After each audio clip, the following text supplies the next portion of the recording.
ये जिला रोहतक के इस पावन पहरावर में हम सब आदि योद्धा, धर्म के रक्षक, न्याय के प्रतीक, आदि योद्धा, धर्म के रक्षक और न्याय के प्रतीक किसको कहा जा रहा है? परशुराम जी को। कौन? हरियाणा का सीएम। और सामने सुनने वालों की भीड़ किसकी? सतगुरु रामपाल जी की। आदि योद्धा, अरे मूर्खो, तुम किसकी महिमा सुन रहे हो? परशुराम की महिमा सुन रहे हो वहां पर मुख्यमंत्री के मुंह से। आदि योद्धा कौन है? आदि योद्धा अपनी आत्माओं के लिए आदि काल से युद्ध कौन कर रहा है? ये कबीर परमात्मा सतगुरु रामपाल जी भगवान। और तुम महिमा सुन रहे हो वहां पर परशुराम की झूठी कि आदि योद्धा। महापुरुष कौन है? महापुरुष संसार में एकमात्र केवल कबीर परमात्मा सतगुरु रामपाल जी। और न्याय की मूर्ति कौन है? न्याय की मूर्ति। इस गंदे लोक में न्याय है क्या? अरे कैसे तुम समर्थन कर रहे हो नालायकों? तुम कैसे सुन रहे हो इन कानों से? तुमने अपने कान क्यों नहीं फोड़ लिए किसी और की महिमा सुनने से पहले? गुरुदेव भगवान ने 30 साल तक बताया, समझाया, गड़ा फड़वा लिया और क्या कहा? निरंजन धन तेरा दरबार, निरंजन धन तेरा दरबार, जहां पर तनिक न न्याय विचार। गुरुजी तो कह रहे हैं बच्चों, इस 21 ब्रह्मांड में, शैतान के लोक में न्याय नाम की चीज नहीं। और मुख्यमंत्री जी क्या कह रहे हैं परशुराम के विषय में? न्याय की मूर्ति। और वो लाखों की शतलोक आश्रमों से गई भीड़ वहां चुपचाप सुन रही है। इसका मतलब समर्थन कर रही है। ये काल ऐसे रोड़ मारता है ऐसे। किसकी महिमा सुन रहे हो तुम हर रैली में जाकर मुख्यमंत्री के मुंह से? भाई परशुराम की जयंती है तो मुख्यमंत्री तो परशुराम के गीत गाएगा, जनता को खुश करना है। लेकिन शतलोक आश्रम वालों, मंद बुद्धियों, तुम किसकी महिमा सुन रहे हो वहां बैठ के? अपने गुरु के वचन भूल गए क्या? वाणियां भूल गए क्या? कबीर कथा करो करतार की, सुनो कथा करतार, आन कथा सुनिए नहीं, कहे कबीर विचार। और नालायकों, तुम वहां पर परशुराम की कथा सुन रहे हो, परशुराम की महिमा सुन रहे हो तुम। परशुराम को आदि योद्धा का नाम दिया गया और तुम चुपचाप बैठे हो। परशुराम को महापुरुष कहा गया और तुम चुपचाप बैठे हो। कौन सा काम कर दिया महापुरुष वाला? कौन सा धर्म का काम कर दिया सिवाय मार काट के? बताई दीजिए। और फिर भी तुम चुपचाप बैठे हो वहां पर। ये काल ऐसे रोड़ मारता है ऐसे। सुनते जाओ अभी आगे आगे। भगवान परशुराम जी के जयंती समारोह में हम इतनी भारी संख्या में एकत्र हुए हैं। सबसे पहले मैं भगवान परशुराम जी के चरणों में, भगवान कह रहे हैं मुख्यमंत्री जी परशुराम को। भाई मुख्यमंत्री जी तो कह सकते हैं, कोई बड़ी बात नहीं है, क्योंकि ये तो जहां भी जाएंगे उसको अपना भगवान ही बताएंगे। इनको तो राजनीति से मतलब है। कल को अगर गोरखनाथ की जयंती में जाएंगे तो भगवान गोरखनाथ कहेंगे। आज परशुराम की जयंती में है तो भगवान परशुराम कहेंगे।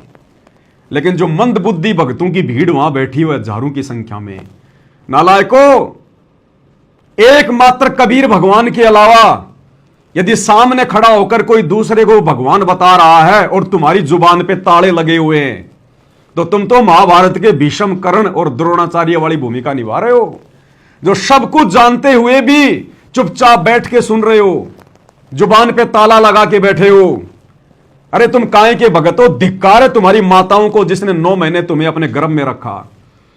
संत रामपाल जी ने 30 साल तक चिल्ला चिल्ला के बताया कबीर भगवान है, कबीर भगवान है, कबीर भगवान है। और तुम हरियाणा के मुख्यमंत्री की रैली में उसके मुंह से यह शब्द सुनने के लिए चले गए कि भगवान परशुराम है, भगवान परशुराम है, भगवान परशुराम है। दोगले इंसानों, कौन से नरक में जाओगे? अपने गुरु के साथ में गद्दारी कर रहे हो। 30 साल तक गुरु ने समझाया कबीर भगवान, तुम्हारे नहीं समझ में आई। आज मुख्यमंत्री कह रहा है परशुराम भगवान। बड़ी शांति से सुन रहे हो, बड़े प्यार से सुन रहे हो। तुम्हारे द्वारा परशुराम को भगवान कहने पर कोई विरोध ना करना, इस बात का यह प्रतीक माना जाता है कि तुम भगवान परशुराम के पक्ष में हो। यानी परशुराम भगवान है, तुम आश्रम वालों को कोई आपत्ति नहीं है। इसलिए दास कहता है इन मंद बुद्धि आश्रम वालों से चाहे श्री राम को भगवान मनवा लो और चाहे कबीर को भगवान मनवा लो, चाहे परशुराम को भगवान मनवा लो, चाहे कबीर को भगवान मनवा लो, इनकी कॉमन सेंस वाली नसें समाप्त हो चुकी हैं। इन्हें पता ही नहीं है कि हमारे सामने थाली में गोबर रखा है या भोजन रखा है, इनको तो खाने से मतलब है। यह हालत हो चुकी है सतलोक आश्रम वालों की। घुटनों में दिमाग जा चुका है, घुटनों में दिमाग, कॉमन सेंस भी नहीं बची है। इसलिए हिसार जेल से आने वाली ऑडियो में गुरु रोता है और गुरु कहता, बच्चों ये तुम्हारी अग्नि परीक्षा चल रही है, अग्नि परीक्षा। और इस अग्नि परीक्षा में पतंगे की तरह ये सतलोक आश्रम वाले जल रहे हैं। सौभाग्य है साध संगति से जुड़े हुए सत्सेवक भाई बहनों का। बारंबार गुरुदेव भगवान को दंडवत प्रणाम किया करो कि हे परमात्मा, आपने हम तुच्छ बुद्धि जीवों को साध संगति से जोड़कर आखिर कैसे सद्बुद्धि दे दी कि आज हमें आपके मुख कमल से निकली एक एक वाणी समझ में आ रही है। आज हम अपनी मर्यादा बचाकर केवल आप ही को भगवान मानकर भक्ति कर पा रहे हैं। यह आपका परम सौभाग्य है भाई और बहनों, जो भाई बहन साथ संगति से जुड़े हुए हैं। अन्यथा इन सतलोक आश्रम वालों की देख लो काल कैसे दुर्गति कर रहा है, रैलियों में धक्के खिला रहा है। जिस गंदी राजनीति से और गंदे राजनेताओं से सतगुरु रामपाल जी का 36 का आंकड़ा रहा है, उन्होंने अपने भक्तों को कभी गंदी राजनीति के आसपास भी नहीं फटकने दिया। आज उन्हीं का नाम ले लेकर धोखे से संगत को, उनके दर्शनों का नाम लेकर, सत्संग का नाम लेकर आश्रमों में जमा किया जाता है। हरियाणा सरकार के साथ में एग्रीमेंट कर लिया जाता है कि हमारे पास में भीड़ है लाखों की, जितने मर्जी चाहिए उतने भगत ले लो हमारे से। क्या पता इन्होंने पैसा भी लिया हो हरियाणा सरकार से, अन्यथा ऐसे फोकट में 700 बसें क्यों भेजेगी हरियाणा सरकार? हरियाणा सरकार 700 रोडवेज बसें सतलोक आश्रम में क्यों भेजेगी? देख लो यहां क्या हो रहा है भाई और बहनों। सरेआम इन आश्रमों को राजनीति का अड्डा बना दिया, राजनीति का अड्डा।